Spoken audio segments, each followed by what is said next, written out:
Hi everybody, welcome back to the channel and my new YouTube video. Now in this video I'm going to do something just a little bit different, so I'm going to try and keep it shorter for a start. But what I want to do is I want to respond to something that I saw on Twitter a few weeks ago, maybe a month or two. And the statement that the person posted went something like this: just because you shoot film doesn't mean your pictures look better than if you shoot digital. Now, of course, that's obviously a true statement. It doesn't matter whether you shoot digitally or film or however you decide to do it. That doesn't mean it's going to be inherently better. But what I want to do in this video is give you my 5 reasons why, as photographers, we feel like our pictures that we shoot when shooting film are better, and the reasons behind that.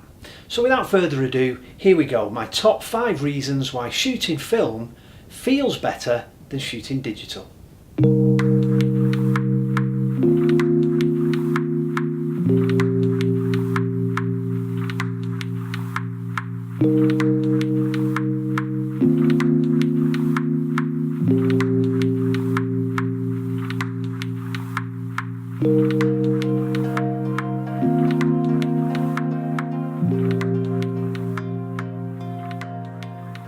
So point number 1, investment.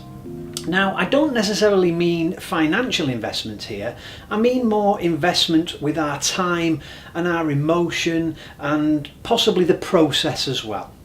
So when I shoot film, of course, I'm shooting fully manual. So I have to take care about exposure and the exposure triangle, shutter speed, aperture, ISO.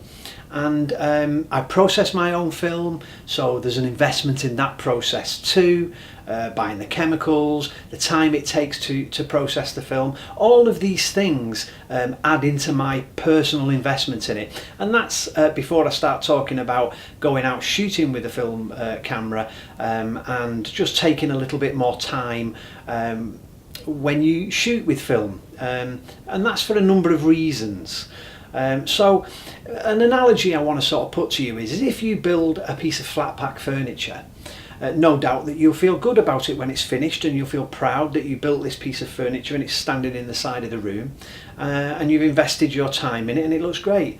However, if you had the skills to build that from hand, i.e. chop down the tree, saw the wood, plane the wood, do the measurements and make this chest of drawers or this piece of furniture totally by hand using nothing but your skill and your craft that you've learned along the way, your emotional investment in that piece of furniture would be greater. And I think that's important when we talk about film photography. The reason that film photographers, and including myself, feel that our pictures that we shoot on film are better or mean more isn't necessarily because the picture itself is better, but our investment in the process is greater, our investment in the time, our investment in learning the skill. Okay, there's many reasons for this. You don't have LCD screens on the back of film cameras, so you're trusting your instinct, you're trusting your craft a hell of a lot more than if you're constantly chimping on the back of your camera, or you know that you can take 200 pictures really quickly and one of them's going to be good. It's a totally different way of working when you're shooting film. So that's my first point: emotional investment in the process. Point number 2. Now this point is probably a little bit more personal to me, but it might be the case for you, and that is aspiration. When I go out on the streets and I'm doing my street photography, in fact no matter what photography I'm doing, whether I'm doing landscape, street photography, they're the 2 things I kind of focus on the most, I like to aspire to the masters of photography. So those photographers that in my eyes are the bee's knees, the best photographers around doing what they do. Now again, it's a personal preference. It might not be, these guys and girls might not be your choices, but for me, certainly when it comes to street photography, I like to kind of aspire to be as good as Gary Winogrand, Dido Moriyama, Joel Mayowitz, and the list is endless actually. I could go on and on and on and on and on. But the point being is that when I look at those photographs that those guys took, I'm inspired. And being inspired, of course, makes me aspire. So I aspire to be as good as that. Now, of course, I'm not conceited enough to think that that's ever going to be the case.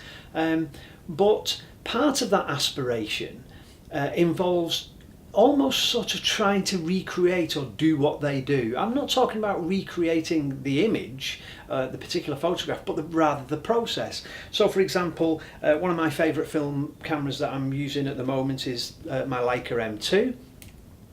And of course Gary Winogrand used a Leica M4, and Bruce Davidson used a Leica. Now it's not just a Leica that's relevant here, but the point I'm trying to make is that they all shot film. And when I look back at the greatest shots that they ever took, and my favourites, it was all on film cameras. So part of my aspiration to be like that and to be as good as that is to put myself in the shoes that they were in when they were taking pictures and see if I can get to that level. That's another reason why I think as photographers who shoot film, we feel a greater connection with it, because the aspiration is there. I'm not trying to recreate the image that somebody else has took, rather the process, the feeling, and the emotion. And to be honest with you, when you go out with a camera like this and you've got to work a lot harder with it, you understand just how difficult it probably was for those guys to get those images. So aspiration plays a big part in film photography. Why not try and do it like the masters did it? And you know, what better way to do it than to try and use the tools that they used? So that was point number 2, aspiration. Okay, point number 3, pace. Now it's a difficult one, this, because there's 2 sides to this story. As I've already said, shooting with something like this, a Leica, an M2, there's no screen on the back, there's no aperture priority, shutter priority, no auto ISO, none of these things exist. So it's very important, and in fact in the Leica M2 there isn't even a light meter, so everything has to be done with a much more considered viewpoint, from a much more considered view. So shutter speed and aperture and focus, everything's manual. So understanding that exposure triangle is really important. And when it comes to pace, inevitably when light is changing and compositions are changing and you're stepping in and out of shadows and you're pointing your camera up and the sky's influencing exposure and down and the shadows are influencing exposure, it's an inevitability that you have to slow down because it just takes longer to focus, to meter, because I have to meter or have a rough idea of what I think is going to be the exposure. And that in turn, of course, forces me to slow down.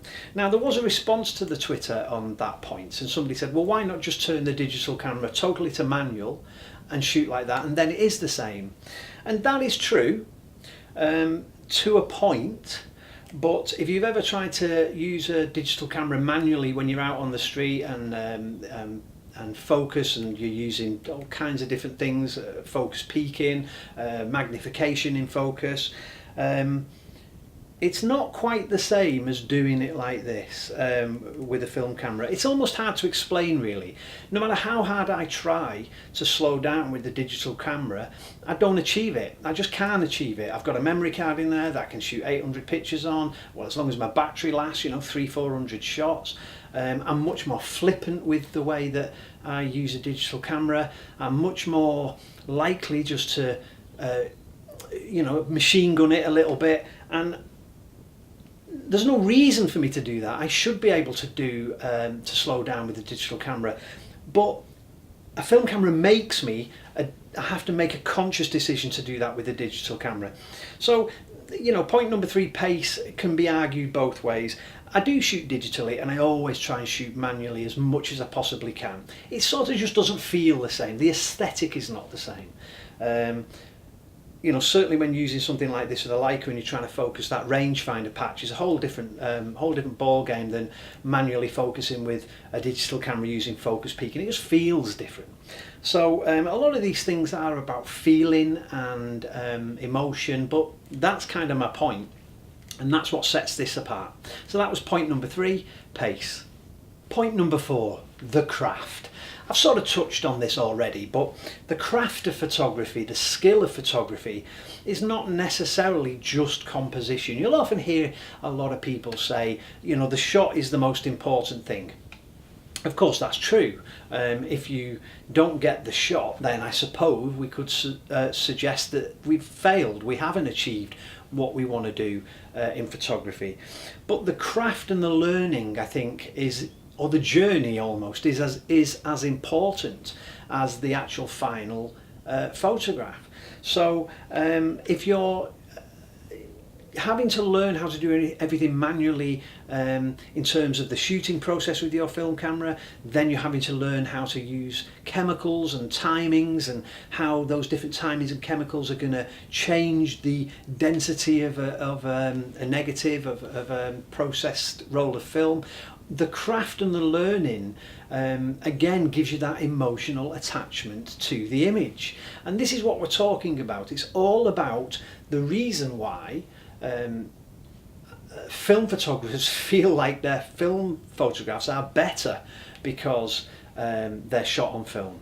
And it's not the photo in itself, it's the attachment and the whole process. So the craft and the learning when it comes to film photography is not just about the picture, it's not just about the camera, it's about the process, it's about understanding all of those things that affect exposure. And when you do that, or rather when you're forced to do that in film photography, it stands to reason that your knowledge and your craft is going to be better. And actually, to be fair, you will take that forward into your digital photography, and it will mean a lot more. The understanding of what's happening with your digital camera will be far easier, and you'll have far more knowledge about it if you've gone through the process of shooting film. I think the last point I want to make about this is personal development. Anything that we can do as photographers to improve our skill, improve our knowledge, will in turn mean that we take better photographs. Okay, so this isn't a direct comparison, it isn't a direct argument. I'm not actually saying one way is better than the other. Okay, I can take a picture on something like this, a little Olympus XA3, or I can use something like this, a Fuji X100F, or I can use the camera that I'm filming this video on, which is a Fuji X-T2, or I can use my Leica, or I've got a Nikon. All of these things, it doesn't really matter. The image is the important thing at the end. However, having done both, I can tell you that me personally, I get much more satisfaction, and I feel like I learn a lot more shooting film. And when I look at my negatives, and I've scanned my negatives in, and I look at a negative, I look at a film picture in comparison to my digital images, I certainly feel like my film shots have a little bit more soul, have a little bit more emotion. Now, that's not to say that yours will, that's not to say that they actually do, but it's not to say that they actually are better pictures, but it's certainly to say that my investment and my time and my emotional connection to it is greater.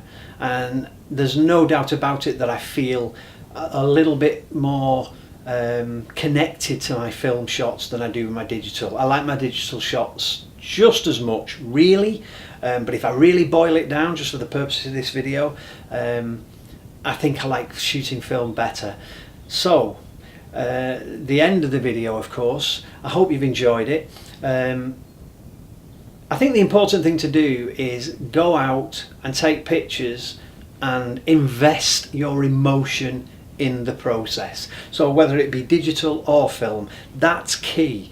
If you don't invest yourself into the picture, if you don't invest your learning and your knowledge and your skill and your craft and a little bit of your soul and a little bit of your heart into your pictures, they're always going to seem a little flat. And it is a subjective thing, of course. You know, you might like your pictures and nobody else might like them, and that's totally fine as long as you like them. So I'm going to end the video here. Whether it be digital or film, enjoy taking your pictures, have fun, and if you've got any opinions or comments to make on this, please please comment. I appreciate all the comments, and thanks to all of those of you who've commented before and subscribed to the channel. It's really cool. It's really important, and something I enjoy very much. So hopefully this has given you a little insight into why I think film photography is worthwhile and a worthwhile pursuit, and why we as film photographers might just feel a little bit better about our film shots than our digital ones. Let me know what you think. Well, that's all for now. You take care, look after yourselves, keep shooting, stay happy. I'll see you next time.